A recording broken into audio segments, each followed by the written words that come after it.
This is the first video in a new series I'm calling Organizing a Personal Workflow.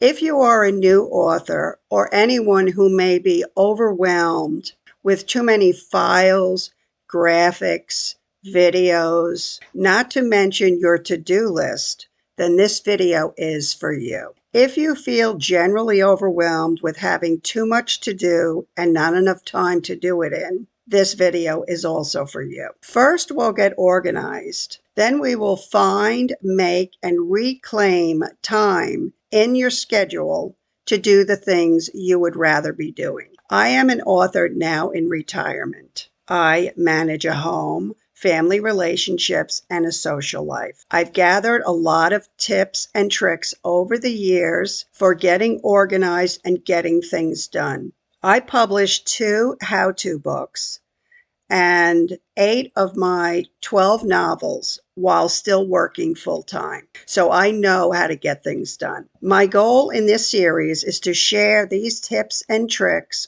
with you so you can supercharge your accomplishments and reclaim wasted time in your days and learn to multitask like you never have before. It can be done. By designing your own personalized schedule and workflow, this will take into account all of your personal and business obligations, as well as your new goals. As you get more and more organized, you will free up more personal and work energy that has been dripping away in chaos and or confusion, also known as wasted time. So the first step is to start with a realistic list of obligations. The process is easy. It starts with either a pad and pencil. You can use any computer document as well. I used a OneNote to make my list. Write down 7 days of the week and list out all of your obligations. These are the things that need to get done. If your weeks are fairly routine, you can get away with just working with 1 week. However, if your weeks change because of biweekly or monthly obligations, then you will want to make either a biweekly calendar or a monthly calendar. The second step is to add realistic time frames to the list. Now, it's important to assign a specific time frame for each obligation. For example, if you have to comb through 100 emails every day as part of your job, that has to go on the list. If you have to pick up children from school every day, that goes on your list. It's important to assign a realistic time frame for all of the obligations. How long does it really take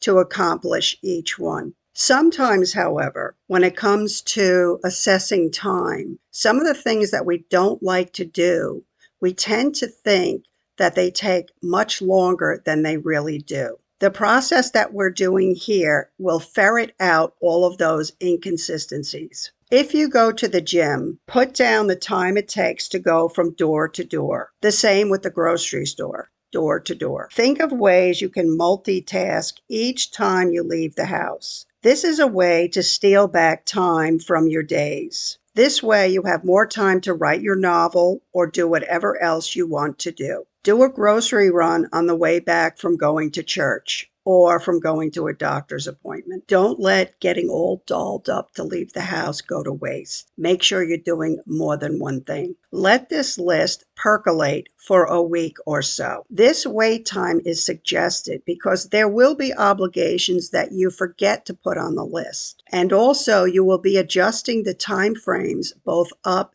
and down. By knowing how long things actually take, you will know how many things you can comfortably schedule in a day. You will have a better idea of how much personal and physical energy each of these tasks takes. This will cut down on the feelings of being overwhelmed or stressed, and nothing can eat up personal energy more than chaos or stress. The next step, step 3, take note of your workspace and the tools and assets needed. As you go through your week, take note of and add to the list all the tools and assets you need to do and complete each task. Also take note of your workspace. Is it comfortable? Is it working for you? If not, then you may want to think about improving it. tweaking your setup, figuring out how you can make things more convenient or comfortable for you. For example, I self-publish novels now, and I also do book marketing. When I'm writing, I need my laptop, a table and lamp to my right-hand side.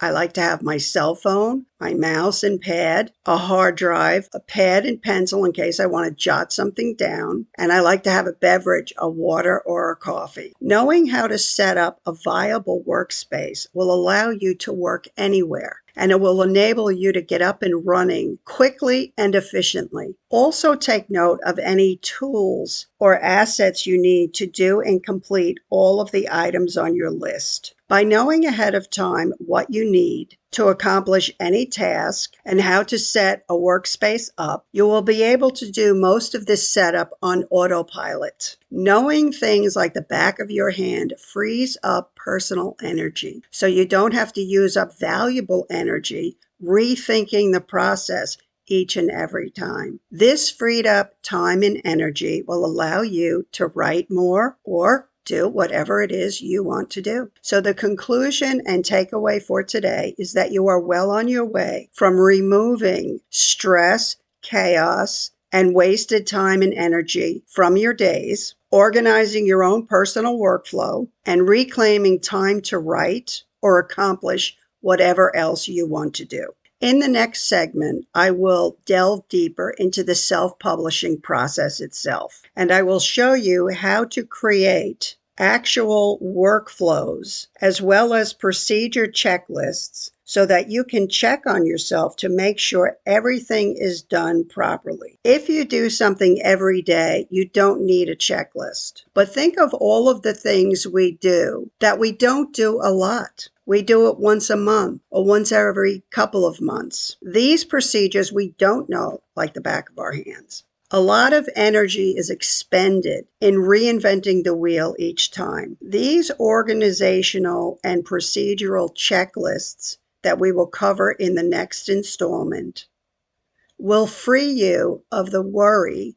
of not getting things done and also the worry of forgetting something. This is another way to rely on the lists instead of using the mental energy, which takes away from the energy that you have left at the end of the day to do the things that you really want to do. I will post the link for the next video in the description box below. If you want me to create a checklist or procedure list for anything in the self-publishing area, let me know in the comments below, as I'm always looking for new topics to write and speak about. And finally, if you learned anything or you enjoyed the video in any way, I would appreciate it if you would give me a thumbs up and subscribe to my channel, and I will see you in the next video.